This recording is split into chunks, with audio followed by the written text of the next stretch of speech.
नमस्कार दोस्तों, कहानी का शीर्षक है गृह प्रवेश। गृह प्रवेश में घर पर 1 हफ्ते तक काफी चहल पहल रही। उसके बाद सभी रिश्तेदार अपने अपने घर लौट गए। ले देकर शांति और सोमेश ही घर पर रह गए। स्कूल से थक हार कर शांति घर आती तो पति के 2 प्यार भरे बोल के लिए भी तरस जाती। सोमेश के घर आते ही शांति उसके सामने चाय नाश्ता रख देती। उन्होंने अपने को कमरे तक सीमित कर लिया। दोनों ही एक दूसरे से हार मानने के लिए तैयार न थे। बाजार से घर लौटकर शांति ने सोच लिया कि अब वह शांत नहीं बैठेगी, डटकर मुकाबला करेगी सोमेश की हर बात का।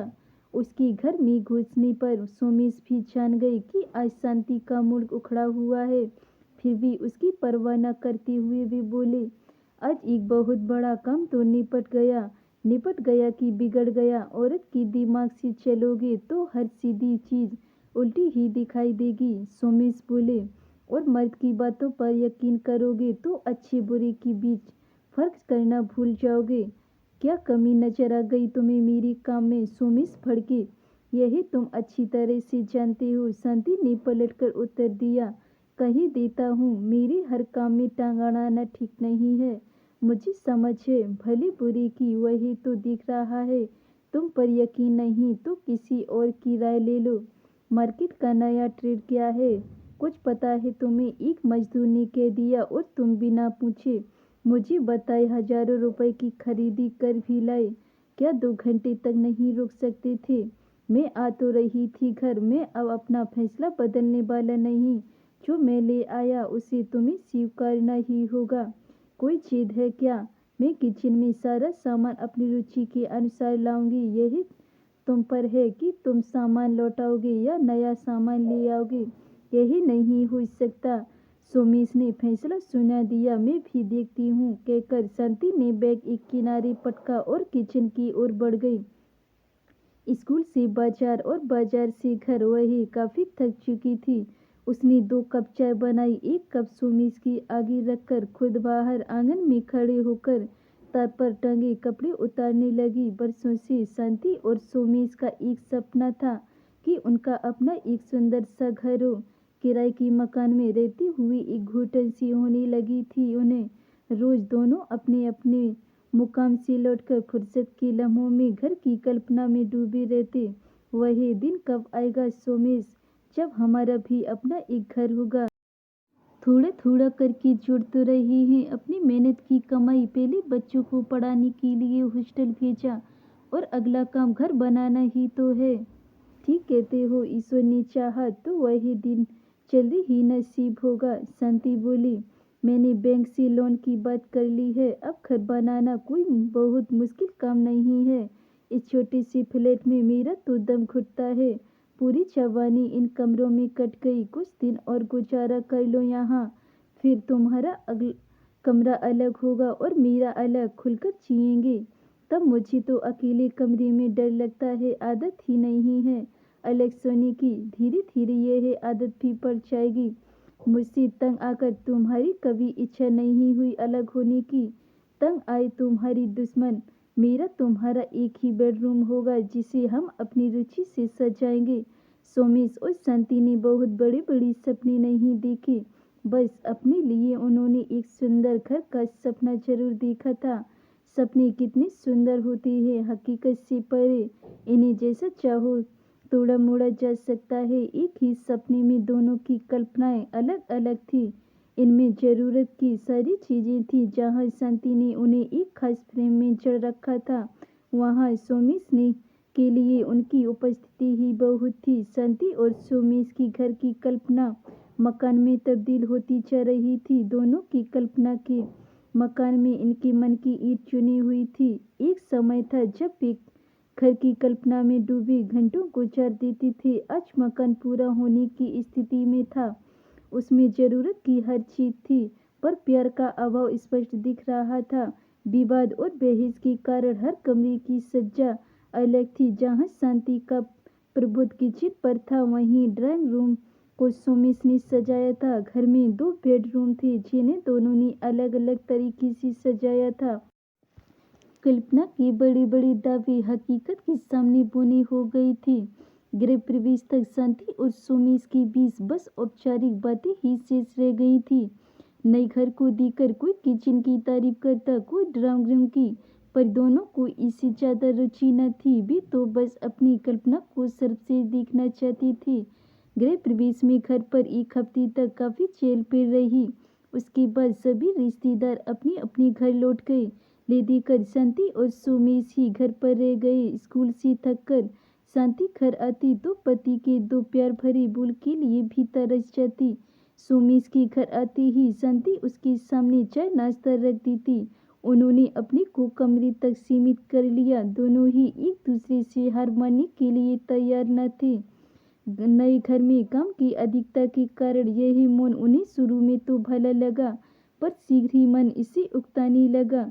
लंबी संवादहीनता ने बात करने की इच्छा ही खत्म कर दी। बच्चे छुट्टी में घर आते तो शांति और सोमेश उन्हें अपनी अपनी पसंद दिखाते। बच्चे भी महसूस करते कि मम्मी पापा की बातों में पारिवारिक भावनाओं की दिन प्रतिदिन कमी हो रही थी।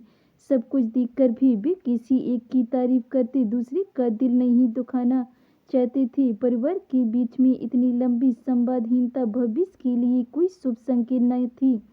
यही दोनों ही महसूस कर रहे थे। काफी शांति सोचती, क्या पाया आखिर में उसने परिवार की खातिर इतना कष्ट उठाकर एक दिन भी चैन से बैठकर न गुजारा। हफ्ते भर स्कूल, इतवार को घर के ढेर सारे काम, छुट्टियों में मेहमान नवाजी, इतना काम कर दिया। सोमेश तो इसका एहसान उसने कभी नहीं माना, हमेशा उपहासी किया। तुम्हें तनख्वाह मिलती ही कितनी है जो काम को लेकर इतना है तौबा मचाती रहती हो। सोमेश ऐसे न थे कि कभी मुड़कर अपने जीवन पथ की ओर न देखते हों। उन्हें ये एहसास था कि गाड़ी की रफ्तार सही रखने में शांति का योगदान था, पर इतना नहीं कि वह सोमेश की उपस्थिति को बिल्कुल ही नकार दे। घर के सारे बड़े काम उसी ने ही निपटाए हैं। शांति की तनख्वाह से खाने पीने की व्यवस्था भर ही तो हो पाई है। सारी औरतें घर पर रहकर तो अच्छे से घर चला ही रही हैं। जिनकी पत्नियां नौकरी नहीं करती, उनके घर हमसे पहले बन गए हैं। दो की नौकरी से नफा कम, नुकसान ही ज्यादा हुआ है। न ढंग का खाना, न चैन आराम। मन के किसी कोने में दोनों को एक दूसरे का अभाव खलता। किसी पारिवारिक समारोह में जाना होता तो दोनों के बीच औपचारिक बातें हो जाती। घर से बाहर वे सबके सामने एकदम सामान्य व्यवहार करते। घर में घुसते ही दोनों का अहंकार जाग उठता। एक साल ऐसे ही गुजर गया। आंखों की रिक्तता दोनों महसूस करते, पर उसका हल कुछ न था। एक दिन अचानक सुबह काम पर जाते हुए सोमेश का दिल जोर से धड़का। वह पसीने से नहा गया। इस पर भी उसने शांति से कुछ न कहा और ऑफिस के बजाय सीधी नर्सिंग होम चला गया और बोला, डॉक्टर, लगता है मुझे दिल का दौरा पड़ा है। हाँ, गिल ने सोमेश की पूरी जांच की, पर वहाँ दिल की बीमारी का कोई संकेत न था। डॉक्टर गिल ने घुमा फिरा कर सोमेश से कई प्रश्न पूछे। सोमेश की बातें सुनकर वे बोले, आपको दवा देने से पहले मुझे आपके परिवार की भी बात करनी होगी। अच्छा होगा आप अपनी पत्नी के साथ शाम को आ जाएं। सोमेश परेशान था। शांति ने से क्या कहें, पता नहीं डॉक्टर को उसने क्या पूछना है। बीमार तो मैं हूँ, फिर शांति का वहाँ क्या काम। सोमेश की दिल की घबराहट शाम को फिर बढ़ गई।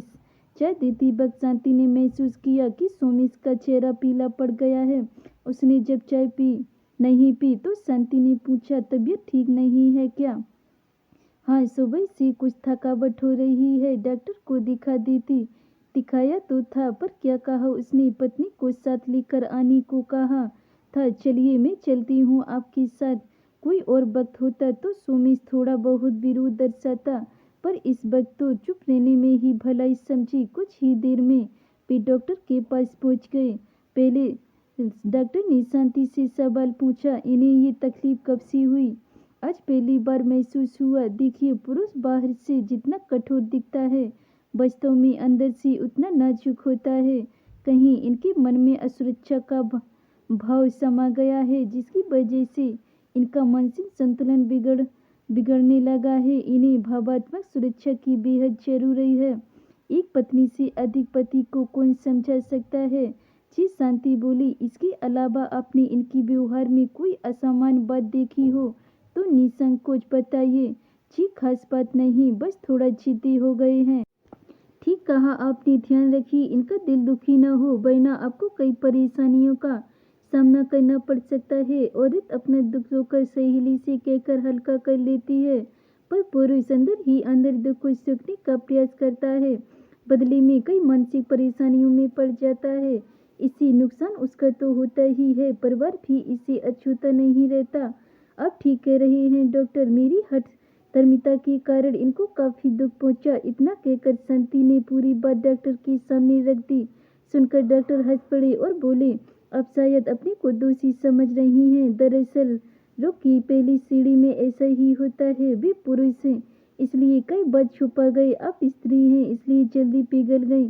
सच्चाई जानने के लिए ही मैंने आपको बुलाया था। काफी देर तक शांति और सुमित से बात कर फिर डॉक्टर ने कुछ दवाई लिख दी। जाते वक्त शांति बहुत सहज हो गई थी। घर पहुंचकर उसने पति को दवाई दी और देर तक उसके कमरे में बैठी रही। सोमेश को नींद आने लगी तो वह उठकर अपने कमरे में आ गई। पहले दिन सोमेश ऑफिस से घर लौटा तो चौंक पड़ा। घर की हर चीज उसी की पसंद की लगी थी। उसने पूछा, शांति आज तुम कॉलेज नहीं गई? नहीं, घर पर काम था कहकर वह चाय बनाने चली गई। किचन में सोमेश की लाई चिमनी जो कल तक पैकेट में थी आज किचन में लगी थी। यही सब देख सोमेश की आंखें भर गईं। मुझे माफ कर दो शांति, मैंने तुम्हारा दिल दुखाया। मेरी छोटी सी तकलीफ तुमसे सहन न हुई और तुमने आगे कुछ न कहो। गलती हम दोनों की थी। घर दिलों से बनते हैं और मकान ईंट पत्थर लकड़ी से। दिल के ऊपर दिमाग हावी हो जाने से हम ये अंतर महसूस न कर सके। शांति बोली, सच में तुम बहुत अच्छी हो। मैं ही गलत था जो तुम्हारी भावनाओं की कदर नहीं कर सका। ऐसा नहीं सोचती, दरअसल तुम्हारी उपस्थिति में ही इस घर की शोभा है। भगवान न करे तुम्हें कुछ हो जाता तो ऐसा नहीं सोचती। मुझे तुम्हारे रहते हुए कुछ नहीं होगा, सोमेश बोले। उस रात शांति ने सोमेश की पसंद का खाना बनाया। दोनों खुश थे। ऐसा लग रहा था कि सही मायने में आज ही इस घर में उनका गृह प्रवेश हुआ हो।